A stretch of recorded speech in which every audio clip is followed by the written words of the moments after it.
আসসালামু আলাইকুম ওয়া রাহমাতুল্লাহি ওয়া বারাকাতুহু। ইন্নাল হামদালিল্লাহ ওয়াসসালাতু ওয়াসসালামু আলা রাসূলিল্লাহ ওয়া আলা আলিহি ওয়া আসহাবিহি আজমাইন।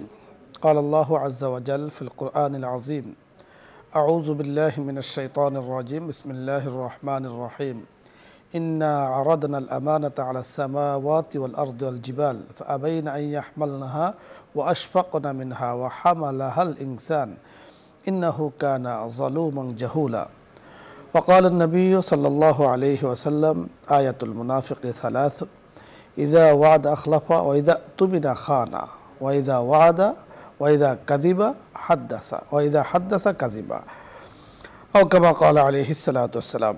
সুপ্রিয় দর্শক মণ্ডলী, কাছে দূরে, দেশে এবং দেশের বাইরে যে অবস্থান থেকে চোখ রেখেছেন নিউজ 24-এর লাইভ অনুষ্ঠান ইসলাম আমরাকে দেখার জন্য সকলকে উক্ত অনুষ্ঠান ও চ্যানেলের পক্ষ থেকে আন্তরিক ধন্যবাদ, মোবারকবাদ জানিয়ে আজকের সুন্দর আয়োজন শুরু করতে যাচ্ছি। আল্লাহ রাব্বুল আলামিন পবিত্র কোরআনের একটি আয়াত কোরআন নাজিল করেছেন, তার থেকে একটি আয়াত আমি তেলাওয়াত করেছি। আল্লাহ তাআলা এই আয়াতের মধ্যে জানিয়ে দিয়েছেন, ইন্না আরাদনাল আমানাতা।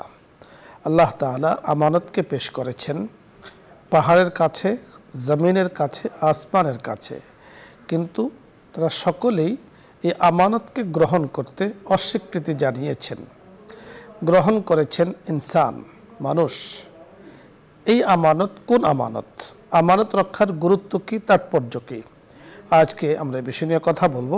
কথা বলার জন্য যিনি আমাদের সাথে আছেন বিশিষ্ট ইসলামী চিন্তাবিদ, মিডিয়া আলোচক, সুবক্তা ডক্টর মোহাম্মদ জাবেদ আহমদ, সহযোগী অধ্যাপক, ইসলামী আরবি বিশ্ববিদ্যালয়, মোহাম্মদপুর, ঢাকা। সাথে আছি আমি আমজাদ হোসেন হেলালি। আসসালামু আলাইকুম ওয়া রাহমাতুল্লাহি ওয়া বারাকাতুহু। ওয়া আলাইকুম আসসালাম ওয়া রাহমাতুল্লাহ। মুহতারাম, কেমন? আলহামদুলিল্লাহ, আল্লাহ ভালো রেখেছেন। আপনি কেমন আছেন? আলহামদুলিল্লাহ, আল্লাহ তাআলা খুব ভালো রেখেছেন। আজকে আপনার কাছে আমরা জানবো যে আমানত শব্দের অর্থ কি। আল্লাহ তাআলা এখানে আমানতকে ব্যবহার করেছেন এবং আমানত রক্ষার কত গুরুত্ব ইসলাম দিয়েছে, এ সম্পর্কে আপনার কাছে আমরা শুনবো। আলহামদুলিল্লাহ ওয়াহদা ওয়াসসালাতু ওয়াসসালামু আলা মান লা নাবিয়্যা বা'দাহু ওয়া আলা আলিহি ওয়া সাহবিহি আজমাইন, আম্মা বা'দ। সুপ্রিয় দর্শক ও শ্রোতা মণ্ডলী, যারা ইসলাম ও আমরা এই জনপ্রিয় অনুষ্ঠান, সকলকেই আন্তরিক মোবারকবাদ। প্রত্যেক দিনের মতো নতুন নতুন যে টপিকস নিয়ে এই ইসলামিক ও আমরা অনুষ্ঠানটি পরিচিত হচ্ছে, অত্যন্ত প্রাণবন্ত আলোচনা, সেই তারই ধারাবাহিকতা আজকে যে শিরোনামটি চয়ন করা হয়েছে, আলহামদুলিল্লাহ খুব ভালো একটি শিরোনাম, আমানাত। মহান আল্লাহ রাব্বুল আলামিন আমাদেরকে পৃথিবীর প্রেরণ করেছেন স্বল্প সময়ের জন্য। আশরাফুল মাখলুকাত হিসেবে আমরা এই পৃথিবীতে এসেছি। মহান আল্লাহ রাব্বুল আলামিন, যদি আমি বলি সংক্ষেপে, যে আল্লাহ রাব্বুল আলামিন আমাদের বডিতে যে সমস্ত অঙ্গ প্রত্যঙ্গগুলি দিয়েছেন, চোখ, নাক, হাত, কান, যেগুলি আমাদের ব্যবহৃত হচ্ছে, সকল পুরা জিনিসটাই আল্লাহর পক্ষ থেকে আমানত। এবং প্রতিটা অঙ্গ প্রত্যঙ্গ যদি আমরা সঠিকভাবে ব্যবহার করতে পারি স্বল্প সময়ের জন্য এই পৃথিবীতে, তাহলে আমরা কামিয়াব। সম্পদ বলি এবং আমাদের জীবনের প্রাত্যহিক যে সমস্ত জিনিসগুলি বলি, এগুলো সব কিছু স্বল্প সময়ের জন্য মহান আল্লাহ রাব্বুল আলামিন আমাদেরকে দান করেছেন। যদি এর অপব্যবহার করি, তাহলে প্রতিটি অঙ্গ প্রত্যঙ্গ কিয়ামতের দিবসে আল্লাহ রাব্বুল আলামিনের নিকটে সাক্ষ্য দিবেন যে আল্লাহ, আপনি এই লোকটিকে চক্ষু দিয়েছেন, হাত দিয়েছেন, নাক দিয়েছেন, এরপরে মুখ দিয়েছেন, কিন্তু সে তাকে সঠিকভাবে ব্যবহার করে নাই। সম্পদ দিয়েছেন, সে সম্পদের সঠিক ব্যবহার করে নাই। তাহলে আমরা বলতে পারি যে কাহারও নিকট কোনো জিনিস যদি গচ্ছিত রাখা হয়, সেটাকে আমানত বলা হয়। দেখুন, আল্লাহ রাসূল সাল্লাল্লাহু আলাইহি ওয়াসাল্লাম যখন তিনি মক্কা থেকে মদিনায় হিজরত করে গেলেন, সেই সময়টুকুতে তখনও তো তিনি নবুয়ত প্রাপ্ত হন নাই। শুধু এই আমানত রক্ষা করার কারণে মক্কার লোকজন তাকে আস-সাদিকুল আমিন, সত্যবাদী, বিশ্বস্ত একজন মানুষ হিসাবে প্রতিভাত করেছেন। কি কারণে? তার নিকট যে আমানত রাখা হইতো সেই আমানতে তিনি কখনো খেয়ানত করতেন না। তাই হিজরতকালে হযরত আলী রাদিয়াল্লাহু তাআলা আনহুর নিকট তার গচ্ছিত যে আমানতগুলি, মানুষের যে আমানতগুলি ছিল, তিনি দিয়ে বলেছেন যে এই আমানত মানুষের, তুমি তার সঠিকভাবে প্রত্যেকের আমানত প্রত্যেকের কাছে পৌঁছিয়ে দিবে, পরবর্তীতে তুমি হিজরত করে মদিনায় চলে আসবে। এই যে আমানতের গুরুত্ব, যদি কেউ আমানতের খেয়ানত করে তাহলে আপনি একটু আগে যেটুকু বলেছেন পবিত্র হাদিসে যে ইজা হাদ্দাসা কাদিবা ওয়াইজা ওয়াদা আখলাফা ওয়াইজা তুমিনা খান, যে আমানতের খেয়ানত করে সেও মুনাফিক হিসাবে পরিগণিত হবে। আর মুনাফিকের শাস্তি বলা হচ্ছে ইন্নাল মুনাফিকিনা ফিদ দারকিল আসফালি মিনান নার, মুনাফিকের শাস্তি জাহান্নামের একদম নিম্ন স্তর শাস্তি। তো আমরা বলতে পারি যে আসলে এই আমানত প্রতিটি কর্ম, প্রতিটি কথা, প্রতিটি কাজ, প্রতিটি সম্পদ, সকল কিছুর যদি আমরা সঠিকভাবে যথাযথভাবে ব্যবহার না করি তাহলে মহান আল্লাহ রাব্বুল আলামিনের নিকট কিয়ামতের দিবসে এর জবাব দিতেই হবে। আপনি যথার্থ বলছিলেন। দর্শক মণ্ডলী, আমানতের গুরুত্ব নিয়ে আমরা কথা বলছিলাম। টাকা পয়সার যেমন আমানত, অনুরূপভাবে মানুষের ইজ্জত আবরু রক্ষা করা এটাও কিন্তু অপরের মানুষের উপরে আমানত। মানুষের সম্মান রক্ষা করা এটাও আমানত। আমরা শুধু যদি মনে করি যে মালের আমানত রক্ষা করা শুধু এটাই না, এমন নয়। সকল কিছু, আমার কাছে একজন মানুষ আছে, আমার দেশবাসী, আমার মুসলিম ভাই অথবা অমুসলিম, তার সম্মান হিসাবে, মানুষ হিসাবে তার সম্মান রয়েছে, মুসলিম হিসাবে তার সম্মান রয়েছে। অনুরূপভাবে দ্বীনি শিক্ষায় শিক্ষিত হলে ওই হিসেবে তার সম্মান রয়েছে। শিক্ষিত তো যখন তিনি হয়েছেন জাগতিক ইহলৌকিক যে কোনো শিক্ষায় শিক্ষিত, এই হিসেবে তার সম্মান রয়েছে। প্রতিটি মানুষের সম্মান রক্ষা করা এটা ইসলামের শিক্ষা। প্রতিটি প্রাণীর অধিকার রক্ষা করা এটাও ইসলামের শিক্ষা। আপনি পশু লালন পালন করছেন, তো এই পশুর যথাযথভাবে যদি তার সেবা, তার পাওনা তাকে দেয়া না হয় তাহলে আমানতের খেয়ানত। আল্লাহ পাক আমাদেরকে সন্তান দিয়েছেন, আমানত। এই সন্তানের হক যথাযথভাবে আদায় করা এটাও জরুরি একটি বিষয়। আমার ঘরের যারা আছেন, আমার সমাজে যারা আছেন, আমার দেশের যারা আছেন, সকলের মানুষ অনুপাতে প্রত্যেকের সম্মান ইজ্জত রক্ষা করা এটা নবী সাল্লাল্লাহু আলাইহি সাল্লামের শিক্ষা, ইসলামের শিক্ষা। রাসূল আকরাম সাল্লাল্লাহু আলাইহি ওয়াসাল্লাম আমাদেরকে বলে দিয়েছেন এবং আদর্শ দেখে গিয়েছেন। রাসূল চলে গিয়েছেন মক্কা ছেড়ে মদিনায়। অমুসলিম বা মুসলিম রাসূলের কাছে আমানত রেখেছিলেন। রাহমাতুল আলম সাল্লাল্লাহু আলাইহি সাল্লাম নিজে দিতে পারেননি, রেখে এসেছেন হযরত আলী রাদিয়াল্লাহু তাআলা আনহুকে, বলে দিয়েছেন প্রত্যেকের আমানত তার কাছে পৌঁছে দেওয়ার জন্য। তাহলে অমুসলিমের আমানত রক্ষা করার এটার গুরুত্ব দিয়েছে ইসলাম। ঠিক অনুরূপভাবে খাইবর যুদ্ধে এক ইহুদির রাখাল বকরি পালতে পালতে রাসূল আকরাম সাল্লাল্লাহু আলাইহি সাল্লামের শিবিরে চলে এসেছে।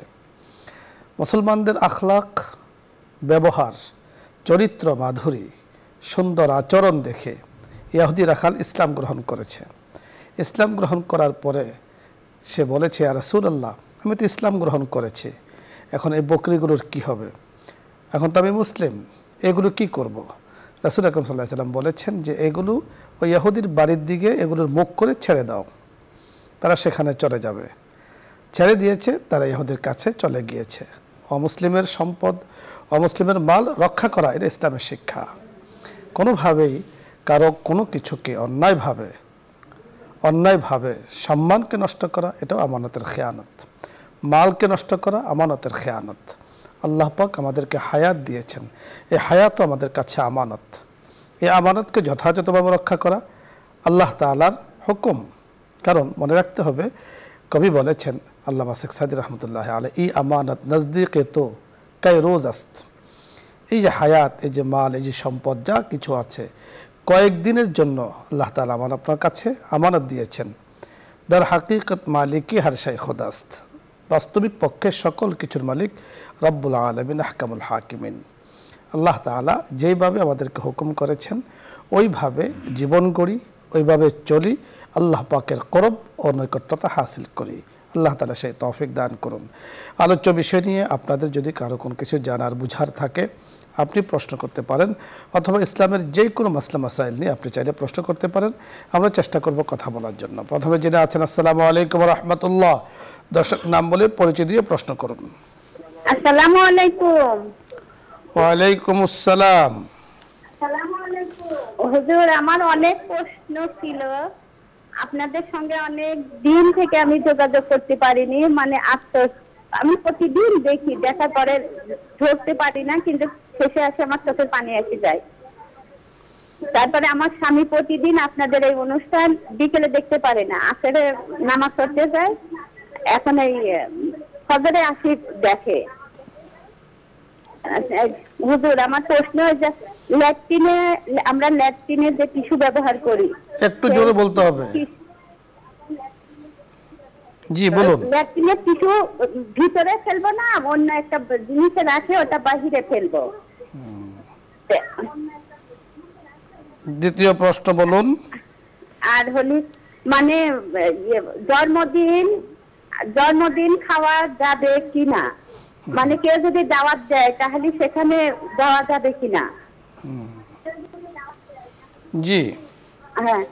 আর গতকালকে আমি 2টা প্রশ্ন করেছিলাম, আমি সেই মানে অনেকদিন আপনাদের সাথে যোগাযোগ করতে পারিনি।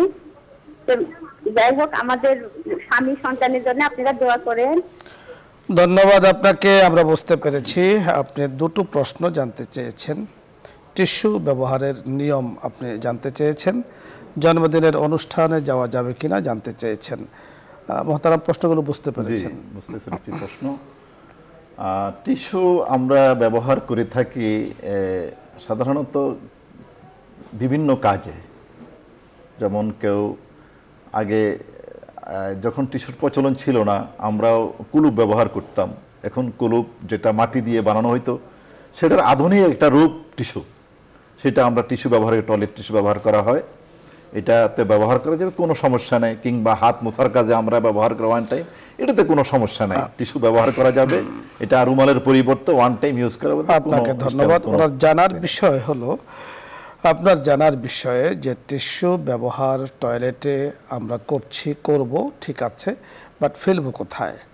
দেখুন, এটা হলো অনেকাংশে বুঝার বিষয়, চিন্তার বিষয়, বিবেক খাটানোর বিষয়। আল্লাহ পাক আমাকে বিবেক দিয়েছেন, আমি টিস্যুটাকে এমন জায়গায় ফেলবো যে জায়গাতে পরবর্তীতে যিনি এই টয়লেট ব্যবহার করবেন তার যেন কষ্ট না হয়।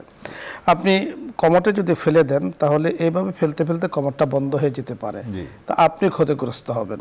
তাহলে আলাদা কোনো কিছু রাখা, সেখানে সেটাকে রাখার ব্যবস্থা করা, এবং এটাকে জমিয়ে না রেখে ঘন্টায় ঘন্টায় বা দৈনন্দিন যা আছে ওইটাকে পরিষ্কার পরিচ্ছন্ন করে রাখা।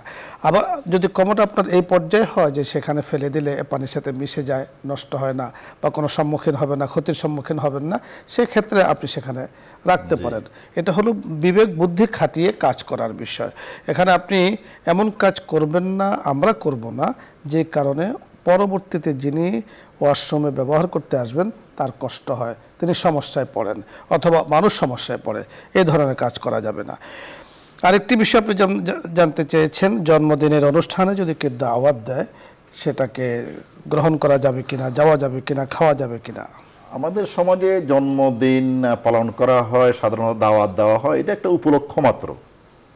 জন্মদিনে আত্মীয় স্বজনের বাসায় গিয়ে খাবার দাবারের ব্যবস্থা হয় এবং পরস্পরের মধ্যে একটা মিল মহব্বত সৃষ্টি হয়, এটাতে কোনো সমস্যা নাই, যদি সেটা ইসলাম বিরোধী কোনো কাজ না হয়। আপনি যথার্থ বলেছেন, শরীয়তের জন্মদিন বলতে আসলে কিছু নেই, জন্ম আসার পদ্ধতি আছে যে আল্লাহ তাআলা আমাকে আপনাকে পাঠিয়েছেন, আমরা জগতের বুকে আগমন করেছি। কিন্তু এই দিনটাকে ঘটা করে পালন করা এবং এটাকে অনুষ্ঠান বানিয়ে ফেলা এবং এটাকে রেওয়াজ বানিয়ে ফেলা, এটাকে মানে আপনি জীবদ্দশায় আপনি পালন করেছেন, আপনি যখন চলে যাবেন তখন আপনার সন্তান সন্ততি পালন করবে। শরীয়তে এই ধরনের পালন নেই। তো সুতরাং যেটা শরীয়তে নেই সেই অনুষ্ঠানে যোগদান করাও ঠিক নয়। হ্যাঁ, আপনি যদি আত্মীয় স্বজনকে দাওয়াত দেন, এমনি দাওয়াত দিয়েছেন, আত্মীয় স্বজনরা আসলো, ঘরে আসলো, ওনারা খানা দানা খেলেন, আপনিও খোঁজ গল্প করলেন, ভালো কিছু পাকশাক করলেন, ভালো একটা পরিবেশ তৈরি করলেন, কোনো উপলক্ষ না, কোনো দিবস নয়, কোনো নির্দিষ্ট দিন নয়, বিলকুল জায়েজ। কিন্তু একটা দিনকে উপলক্ষ করে এই কাজ করতেই হবে। জন্মদিবস, মৃত্যু দিবস, মুসলমানি দিবস, আরও এই ধরনের দিবস পালন শরীয়তের দৃষ্টিতে অনুমোদিত নয়। আমরা পরবর্তী দর্শকের কথা শুনবো। জি, আসসালামু আলাইকুম ওয়া রাহমাতুল্লাহ। ওয়ালাইকুম সালাম ওয়া রাহমাতুল্লাহ। হুজুর ভালো আছেন আপনি? হুজুর জি আলহামদুলিল্লাহ, আল্লাহ তাআলা ভালো রেখেছেন। হুজুর আমি ধরমপাড়া সুনামগঞ্জ থেকে ইনুস বলছিলাম। হুজুর আমি রেগুলার আপনার অনুষ্ঠান দেখি, আপনার যথাসাধ্য চেষ্টা করি সেই অনুযায়ী আমল করার, কিন্তু মনে মনে অনেক সাথ জাগে, অনেক আকাঙ্ক্ষা জাগে হুজুর আপনার সাথে সরাসরি মুলাকাত করি। আল্লাহ রাব্বুল আলামিন যেন সেই আশাটুকু পূর্ণ করে হুজুর। আরেকটি কারণে হুজুর অনুষ্ঠানটা দেখি এবং আপনাকে কথাবার্তা বলি যে আল্লাহ রাসূল বলছেন উলামায়ে কেরাম নাইবে রাসূল, আমার উত্তরসূরি। হাসরের দিন আল্লাহ রাব্বুল ন্যূনতম উসিলা খুঁজবেন যে তোমার কোন ন্যূনতম আমল নামায় কোনো ভালো কাজ আছে কিনা। তা আমাদের তো হুজুর শর্ট পড়বেই। হ্যাঁ, ওই দিন যেন এই কথাটা বলতে পারি যে আল্লাহ তোমার নাইবে রাসূল, হ্যাঁ, এই আমজাদ হেলালি ভাইয়ের সঙ্গে অনেক কষ্ট করে ওনার সঙ্গে দেখা করে এসেছিলাম, ওনার অনুষ্ঠান শুনেছি, ওনার কথা মতো চলতে পেরেছি। হ্যাঁ, আল্লাহ এই খাতির অন্তরকে তুমি মাফ করে দে আল্লাহ। হ্যাঁ, আমার জন্য দোয়া করবেন হুজুর। ধন্যবাদ ইউনুস ভাই, কাজ করতে পারি হুজুর। আপনাকে ধন্যবাদ, সুন্দর কথা বলেছেন আপনি। আমাদের এই প্রোগ্রাম নিউজ 24 এর লাইভ অনুষ্ঠান ইসলাম আমরা নিয়মিত দেখেন, আপনার কাছে ভালো লাগে, আপনার মতো এরকম অনেকের কাছে ভালো লাগে। আমাদের নিজেদের কাছেও এভাবে আলোচনা করে আপনাদের সুন্দর সুন্দর প্রশ্নগুলো শুনে আমাদের কাছেও কিন্তু ভালো লাগে যে আমরা যখন আপনাদের প্রশ্নের উত্তর নিয়ে কথা বলি, নিজেদের কাছেও খুবই ভালো লাগে। আল্লাহ তাআলা শুকরিয়া আদায় করছি।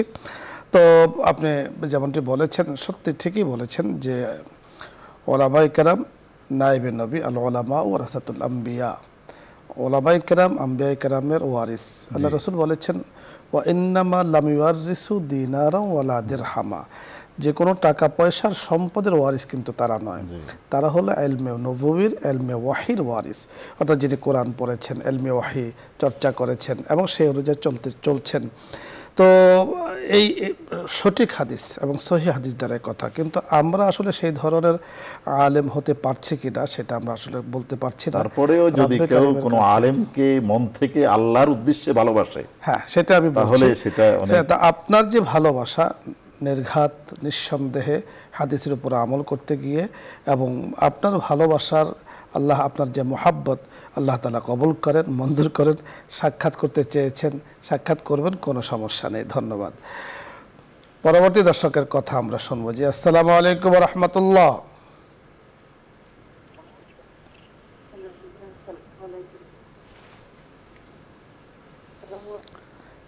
আপনি প্রশ্ন করুন, জোরে বলতে হবে।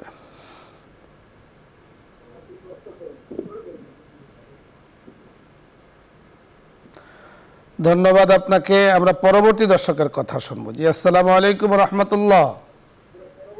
ওয়ালাইকুম আসসালাম ওয়া রাহমাতুল্লাহি ওয়া বারাকাতুহু। হুজুর, জি, এই যে সুনামগঞ্জের ইনুস মিয়া, ওনার দেখে একটু আমাদের যেন ঈর্ষাই হয়। তার মানে আমরা কোনোদিন লাইন পাই না, সুনামগঞ্জের ইনুস মিয়া প্রতিদিনই প্রায় লাইন পাই। তো এটা তো আমাদের একটা মানে ক্ষোভ আর কি। এখন আমরা তো লাইনে প্রতিদিনই থাকি, কিন্তু লাইন মোটেও পাই না, মানে আমাদের কষ্ট হয় খুব। সুনামগঞ্জের ইনুস মিয়া এত লাইন পাই আর আমরা কেন পাই না? এখন আমি যাই হোক নিয়মিত আপনাদের অনুষ্ঠান শুনি এবং আমার খুব ভালো লাগে। এখন আমি একটা প্রশ্ন করতে চাচ্ছিলাম, সেটা হলো এইটা যে ওই ফজরের নামাজে সুন্নত নামাজ পড়ার পরে কোন একটা বইটা যেন দেখেছিলাম যে 19 বার বিসমিল্লাহির রহমানির রহিম পড়তে হয়, তাহলে সওয়াব আছে। তো এটা কি কোনো হাদিসের কথা কি এমনি বই যেটা পড়েছি ওইটা পড়লে হয়তো দেখা যাচ্ছে এমন কতগুলো কাজ আছে যেগুলো হাদিস কোরআনে নেই, আমরা যদি করি তাহলে তো আমরা গুনাহগার হয়ে যাব। মানে নামাজের ভেতরে না বাহিরে একটু বলতে হবে আপনাকে। সুন্নত নামাজ পড়ার পরে ফরজ 2 রাকাতের আগে। বুঝতে পেরেছি, ধন্যবাদ। আমরা আপনাকে পরিষ্কার করে বলছি, আপনি খুব শুনতে থাকুন। আসসালামু আলাইকুম। ওয়ালাইকুম আসসালাম ওয়া রাহমাতুল্লাহি ওয়া বারাকাতুহু। ইউনুস সাহেব নিয়মিত আমাদের প্রায় উনি প্রশ্ন করে থাকেন, খুবই ভালো এবং সুন্দর সুন্দর প্রশ্ন করে থাকেন। এখন আমার এই বোনের ইয়া হলো যে সে কানেকশন পায়, আমরা তো পাই না। আলহামদুলিল্লাহ, চেষ্টা করলে সকলে পাবে। উনি চেষ্টা করেন, মহব্বত করেন, ভালোবাসার, আলহামদুলিল্লাহ। তো যে প্রশ্নটি উনি করেছেন খুব ইম্পর্টেন্ট একটি প্রশ্ন, যে ফজরের সুন্নতের পরে ফরজের আগে বিসমিল্লাহ কতবার যেন পড়লে সওয়াব পাওয়া যায়, তো এতে করে মানে সহিহ হাদিস দ্বারা এই কথাটি প্রমাণিত কিনা? সহিহ হাদিস দ্বারা মূলত এটি যতটুকু আমার জানা মতে এটি প্রমাণিত নয়। দেখুন, সাধারণত এটা আমার বোনের সুন্দর বলেছেন যে আসলে অনেক কিছু পাওয়া যায় ফজিলত বয়ান করতে গিয়ে যেগুলো আসলে সহিহ হাদিস দ্বারা প্রমাণিত নয়। তবে এখানে একটি কথা আছে, বিষয়টি হলো যে বিসমিল্লাহ অত্যন্ত বরকতময় এক আমল। বিসমিল্লাহ কোরআনে কারিমের আয়াত কি আয়াত নয়, এ ব্যাপারে ইমামদের মাঝে ইখতিলাফ রয়েছে। অনেকে বলেছেন যে কোরআনে কারিমের সূরার অংশ, অনেকে বলেছেন অংশ নয়। তো সেই হিসেবে যদি আপনি সূরার অংশ হিসেবে ধরেন তাহলে কোরআনের আয়াত পড়তে তো নিষেধ নেই।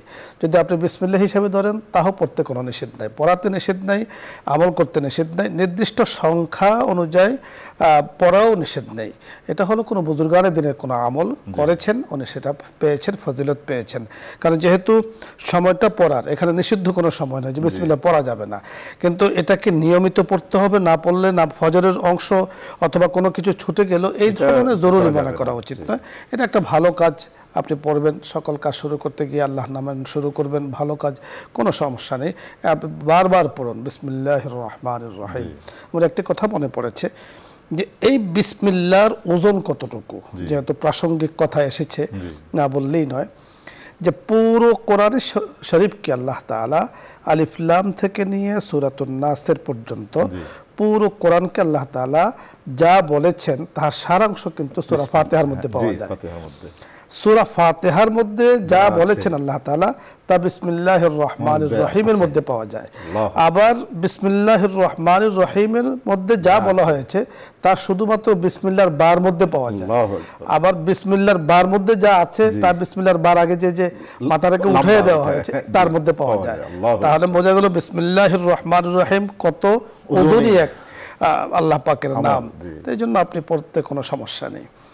আমরা পরবর্তী দর্শকের কথা শুনবো। জি, আসসালামু আলাইকুম ওয়া রাহমাতুল্লাহ।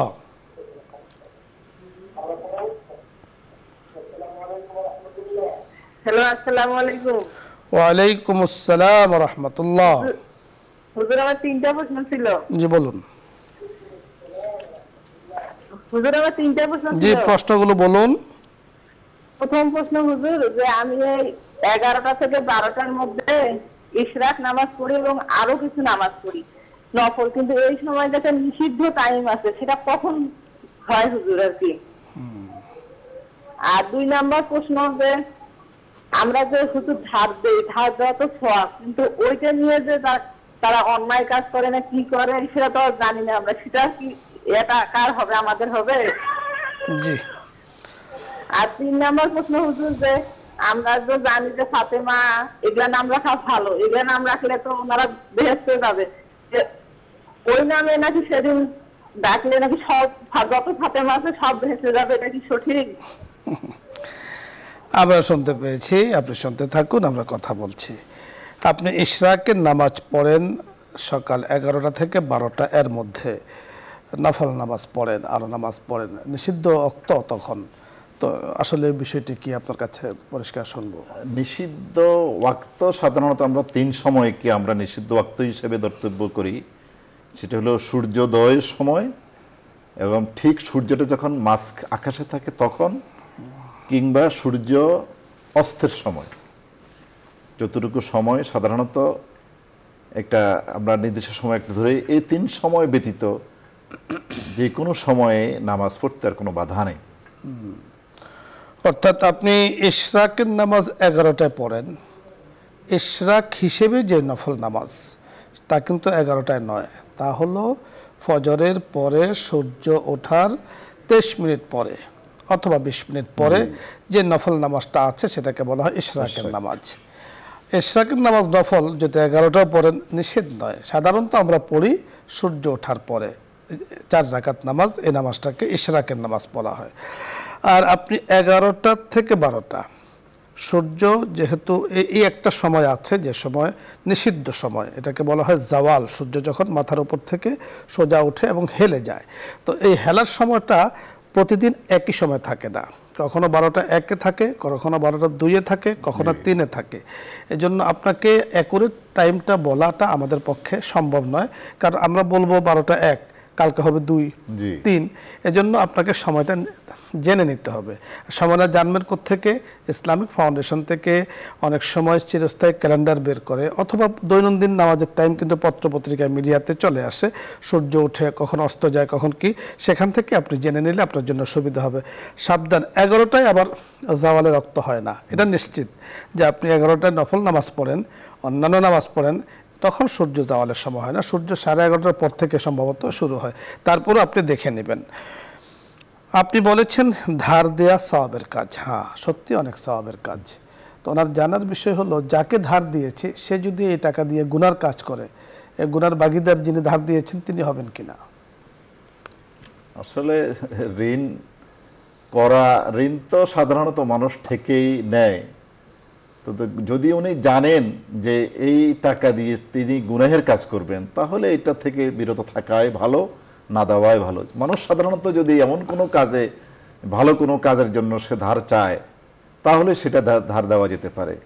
তিনি যদি নিশ্চিত জানেন যে না এই কাজ দিয়ে গুনাহের কাজ করা হবে, তাহলে না দেওয়াই যথার্থ বলেছেন। এটা ভালো। অর্থাৎ ঋণ দেওয়াটা অনেক সওয়াবের কাজ, অনেক ফজিলতের কাজ।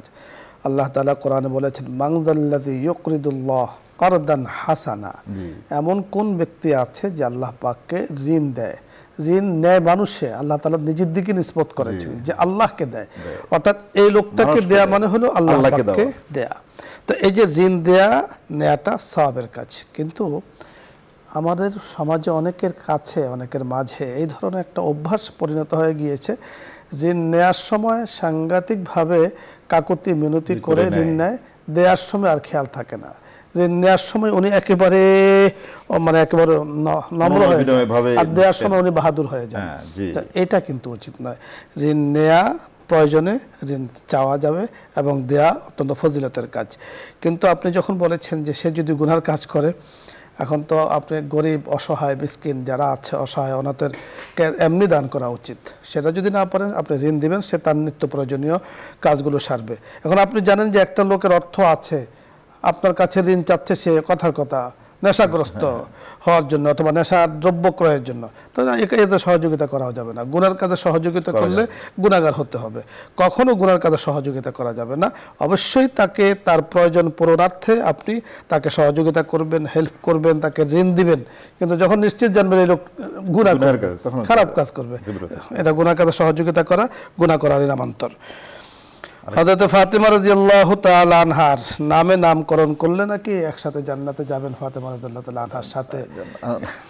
নামের কারণে জান্নাতের সাথে কোনো সম্পর্ক নাই, তবে নাম সাহাবীদের নাম, উম্মুল মুমিনিনদের নামে নাম রাখা ভালো, ওলিয়া ওলিদের নামের অনেক প্রভাব আছে।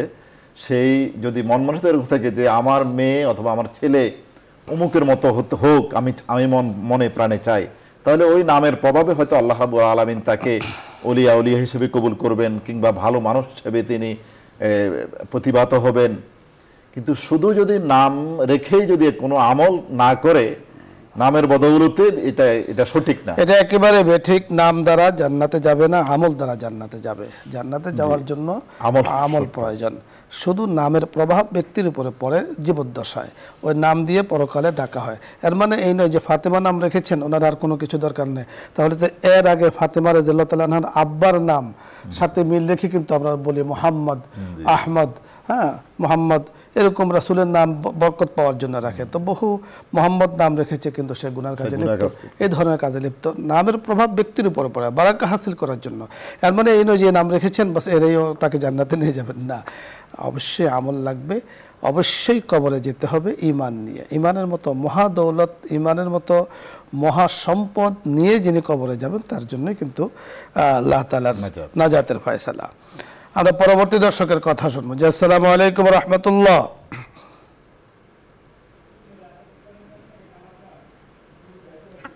আসসালামু আলাইকুম। ওয়া আলাইকুম আসসালাম।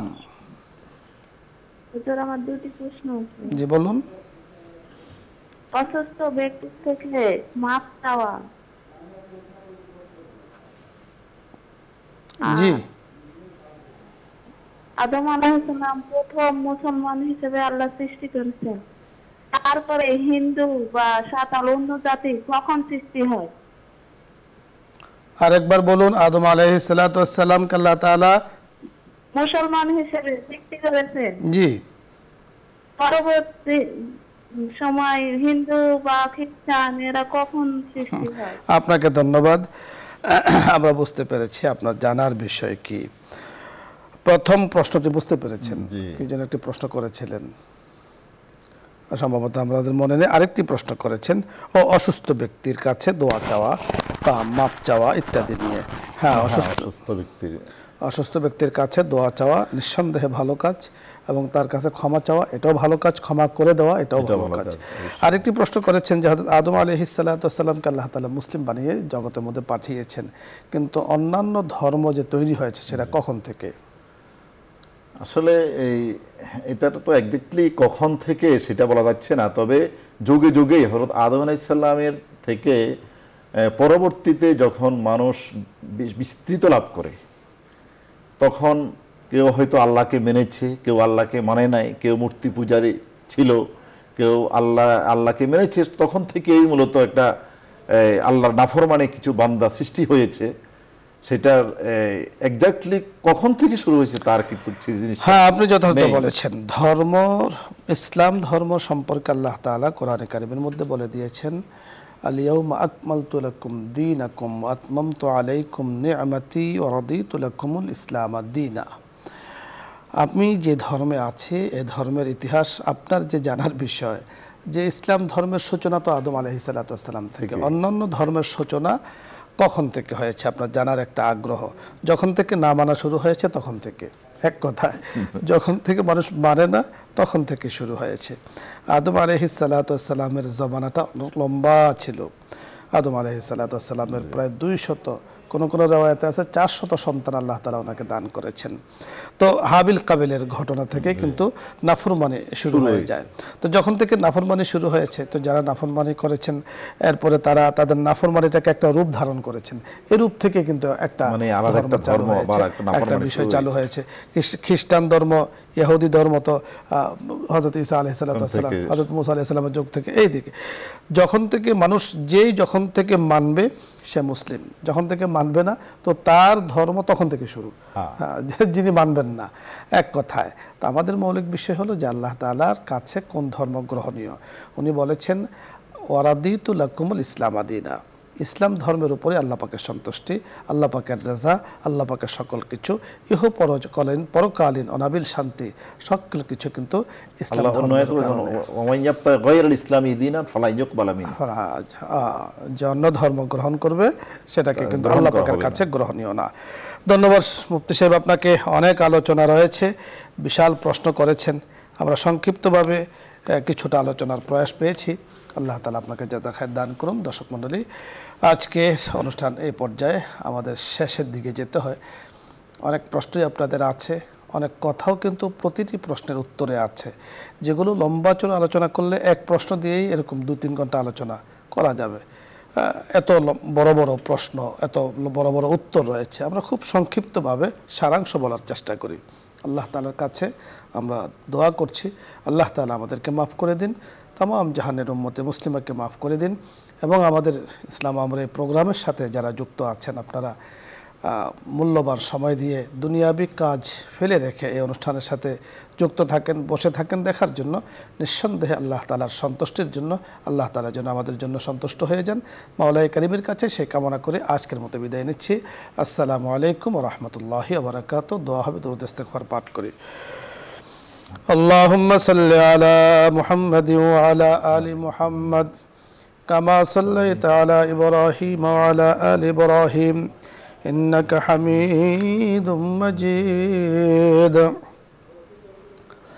اللهم بارك على محمد وعلى آل محمد كما باركت على إبراهيم وعلى آل إبراهيم إنك حميد مجيد أستغفر الله ربي من كل ذنب وأتوب إليه لا حول ولا قوة إلا بالله العلي العظيم الحمد لله رب العالمين والعاقبة للمتقين وعلى آله وأصحابه أجمعين ربنا لا تزغ قلوبنا بعد إذ هديتنا وهب لنا من لدنك رحمة إنك أنت الوهاب رب اجعلني مقيم الصلاة ومن ذريتي ربنا وتقبل دعاء اللهم إنك عفو كريم تحب العفو فاعف عنا يا أرحم الراحمين آمين. كريم السجايا جميل الشيم كريم السجايا جميل الشيم نبي البرايا شفيع الأمم يا الله يا كريم আপনার হাবিব সাল্লাল্লাহু আলাইহি ওয়াসাল্লামকে ইয়া করিম সচক্ষে দেখিনি মাওলাই করিম সাহাবাই কেরাম দেখেছেন সরাসরি আপনার হাবিবের কথাগুলো শুনেছেন হাবিবের কাছে বসেছেন মাওলাই করিম ইয়া আল্লাহ মাওলাই করিম আমাদের পক্ষে তা সম্ভব হয়নি ইয়া আল্লাহ দয়া করে মায়া করে আমাদের সকলকে আপনি মাফ করে দেন আমাদের সকলের জন্য আপনার হাবিবের সুপারিশের ফয়সালা করে দেন মাওলাই করিম ইয়া আল্লাহ আমরা ইসলাম আমরা অনুষ্ঠানে বসে আপনার শাহী দরবারে হাত তুলে আছি মাওলাই করিম পর্দার আড়ালে কত মানুষ হাত তুলে আছেন ইয়া আল্লাহ কত বিনয় ভাব নিয়ে হাত তুলে আছেন চোখের পানিগুলো ছেড়ে দিয়েছেন ওগো করিম এই কান্নায় চোখের পানি শুধু আপনার সন্তুষ্টি পাওয়ার জন্য ইহ এবং পরকালীন শান্তি সুখের জন্য মাওলাই করিম যারা চলে গিয়েছেন তাদের ক্ষমা পাওয়ার জন্য মেহেরবানি করে কুদরতিভাবে সেই ফয়সালা আপনি করে দেন ওগো করিম আমরা যারা হাত তুলেছি আল্লাহ অনেকের মা অনেকের বাবা কবরে চলে গিয়েছেন দুনিয়ার শুরু থেকে নিয়ে আজ পর্যন্ত কবরে গিয়েছেন কবরে যাওয়ার তালিকা অনেক ভারী ইয়া আল্লাহ যারা আপনার দ্বীনের জন্য মাওলাই করিম দেশ রক্ষার জন্য দেশের স্বাধীনতার জন্য মাওলাই করিম প্রাণকে উৎসর্গ করেছেন ইয়া আল্লাহ মেহেরবানি করে ইয়া আল্লাহ জান্নাতের আলা মাকামের ফয়সালা করে দেন মাওলাই করিম মেহেরবানি করে কবরের সাথে জান্নাতের যোগাযোগগুলো চালু করে দেন জাহান্নামের সাথে तमाम যোগাযোগগুলো মেহেরবানি করে আপনি বন্ধ করে দেন ইয়া আল্লাহ মেহেরবানি করে আমাদেরকে মাফ করে দেন মাওলাই করিম এই প্রোগ্রামের সাথে আমরা যুক্ত আছি আপনি কুদরতিভাবে শুনতে পেয়েছেন কত মানুষ আগ্রহ ভরে এই অনুষ্ঠানের সাথে যুক্ত থাকেন এর উসিলায় আয়োজকবৃন্দ যারা আছেন বসুন্ধরা পরিবারের চেয়ারম্যান মহোদয় ইয়া আল্লাহ আমরা যারা আছি আমাদের দর্শক যারা আছেন দেশের মানুষ যারা আছেন উম্মতে মুসলিমা যারা আছেন মাওলাই করিম মেহেরবানি করে সকলের জন্য বরকতময় হায়াতের ফয়সালা করে দেন বরকতময় রিজিকের ফয়সালা করে দেন বরকতময় আমলের ফয়সালা করে দেন আমাদেরকে বেশি বেশি করে নেক কাজ করার তৌফিক দান করেন সব ধরনের খুরাফাত থেকে আপনি হেফাজত করেন দেশের মানুষগুলোকে আপনি হেফাজত করেন শান্তি সমৃদ্ধি আপনি দান করেন ইয়া আল্লাহ সব ধরনের বালা মুসিবত থেকে হেফাজত করেন মাওলাই করিম ইয়া আল্লাহ আকাশের খাজানাগুলো মেহেরবানি করে আপনি নাজিল করে দেন জমিনের খাজানাগুলো মেহেরবানি করে আপনি উত্তোলন করে দেন অভাবীদের অভাবগুলো আপনি দূর করে দেন আল্লাহ আপনার বান্দা বান্দিরা আপনার কাছে কি চান মাওলাই করিম খেটে খাওয়া মানুষগুলো অল্পতে তারা শান্ত থাকেন। মাওলাই করিম, ওই রিজিক আপনার কাছে চাই যে রিজিকের মাধ্যমে আপনার জিকির আমরা বেশি করতে পারবো। মাওলাই করিম, এই ধরনের রিজিক আমাদেরকে বাড়িয়ে দেন। ইয়া আল্লাহ, সমস্ত কিছুর মালিক আপনি, মেহেরবানি করে ইয়া আল্লাহ কুদরতিভাবে যারা হাত তুলেছেন, দেশে যারা আছেন, মেহেরবানি করে সকলের জন্য শান্তি ও রাহাতের ফয়সালা করে দেন। মাওলাই করিম, আমাদের মধ্যে অনেকে অসুস্থ আছেন, হাসপাতালে কত মানুষ কষ্টে আছেন। মাওলাই করিম, মেহেরবানি করে শেফায়ে কামিলা আজলা দায়মা কুল্লিয়া দান করেন। মাওলাই করিম, আপনি আহকামুল হাকিমিন রব্বুল আলামিন। ইয়া আল্লাহ, অসুস্থ মানুষগুলোকে সুস্থ করার মালিক আপনি। ইয়া আল্লাহ, বয়স্ক মানুষ যারা আছেন, বিছানায় পড়ে আছেন, অনেক মা তার সন্তান নিয়ে পেরেশানিতে আছে, সন্তান কথা বলতে পারে না, হাঁটতে পারে না, প্রতিবন্ধী হয়ে আছে, মা বাবার পেরেশানির কোনো শেষ নেই, কার কাছে বলবে? মানুষ তো মাওলাই করিম সান্ত্বনা দিতে পারে, রোগের অংশীদার হতে পারে না। ওগো করিম, আপনি তো মাওলাই করিম শাফিউল আমরাজ, দাফিউল বালিয়াত, মেহরবানি করে অসুস্থ মানুষগুলোকে শেফায়ে কামিলা আজলা দায়মা কুল্লিয়া দান করেন। মাওলাই করিম, ইয়া আল্লাহ, ইসলাম আমরা অনুষ্ঠানে মাওলাই করিম যতগুলো আলোচনা ইতিমধ্যে হয়েছে, সামনেও হবে, আপনি কবুল করে নেন। এই দ্বীনি কাজের উসিলায় ইয়া আল্লাহ আমাদেরকে মাফ করে দেন, কবরের জিন্দেগি আপনি সহজ করে দেন। ময়দানে মাহশারে যখন কেউ কারো পরিচয় দিবে না, কঠিন সময় হবে, ইয়া আল্লাহ নেক কাজের উসিলায় আপনার আরশের নিচে ছায়ার ব্যবস্থা করে দেন। মাওলাই করিম, আপনার জান্নাতের ফয়সালা করে দেন। ইয়া আল্লাহ, জান্নাতে শৌকে জান্নাত যেখানে থাকবে, ইয়া আল্লাহ আমাদের সকলকে মাওলাই করিম সেখানে যাওয়ার তৌফিক দান করেন। এমন উলফত মোহাব্বত দিয়ে দেন যাতে করিয়া আল্লাহ তখন একে অপরের বিপদে সহযোগিতা করতে পারে, সেই তৌফিক আপনি দান করেন। মাওলাই করিম, আল্লাহ আপনি ক্ষমাকারী, ক্ষমা করতে পছন্দ করেন, মেহরবানি করে আপনি ক্ষমা করে দেন। করিমা বেবক্সা এবার হালে মা কে হস্তম আসিরে কমন্দে হাওয়া নাদারি মে গয়রজ তো ফরিয়াদ রস তো আসিয়ারা খাতা বক্সো বস। ইয়া আল্লাহ, যেই দিন যেই সময় ডাক দিবেন এর পূর্ব মুহূর্তে ইয়া আল্লাহ আমাদের জবানে এইভাবে কালিমা চালু করে দিয়েন, লা ইলাহা ইল্লাল্লাহু মুহাম্মাদুর রাসূলুল্লাহ সাল্লাল্লাহু